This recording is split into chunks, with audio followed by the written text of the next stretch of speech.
Good morning সবাইকে। তো দেখো সকালবেলায় রান্না করতে বসে গিয়েছি। কী কী রান্না করছি চলো দেখাই।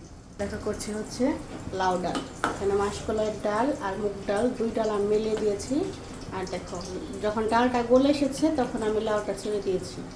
তারপর দিব কাঁচা লঙ্কা আর ফোড়নে দিব হচ্ছে দেখো জিরা, মেথি আর হচ্ছে রাঁধুনি আর হচ্ছে এই যে আদা থেতলানো। তো এই দিয়ে ফোড়ন দিব আর শুকনো লঙ্কা তেজপাতা তো আছেই।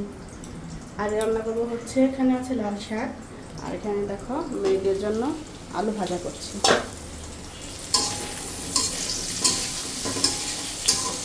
আলুটা সেদ্ধ হওয়ার জন্য অল্প একটু জল দিয়ে ঢেকে দিয়েছি।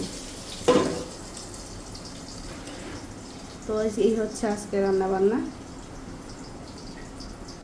আর মেয়ের জন্য ওখান থেকে অল্প একটু ডাল রেখে দিব ঝাল দেওয়ার আগে। আর দুজনেরই শরীর খারাপ, ছোটটা আরও বড়টা, দুইটারই শরীর খারাপ, ঠান্ডা জ্বর দুইটারই। তো তাড়াতাড়ি তো 2 দিন আগেই জ্বর হয়েছিল, তোমাদেরকে বলেছি। তো গতকাল থেকে আবার ছোট মেয়েটারও একই অবস্থা। এর জন্য কিছু ভালো লাগছে না। কালকে বিকেলে ডক্টর দেখিয়ে নিয়ে আসছে ওদের বাবা যে, তো ডক্টর মেডিসিন দিচ্ছে। তো দেখি, আসলে বাচ্চাদের শরীর খারাপ থাকলে কিন্তু কোনো কিছুই ভালো লাগে না। এখন রান্নাবান্না করছি, ওদেরকে খাওয়াবো।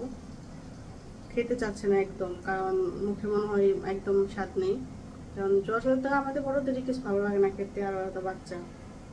কালকে ওর জন্য অনেক কিছু রান্না করেছিলাম, কিচ্ছু খায়নি।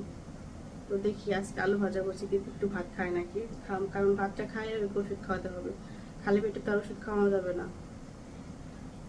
তো চলো সবাই ওদের জন্য ভগবানের কাছে একটু বলো যাতে তাড়াতাড়ি সুস্থ হয়ে যায়। আর কেন যে ভগবান অসুখ বিসুখ দেয় ভালোই লাগে না। তো চলো এখন রান্না করি।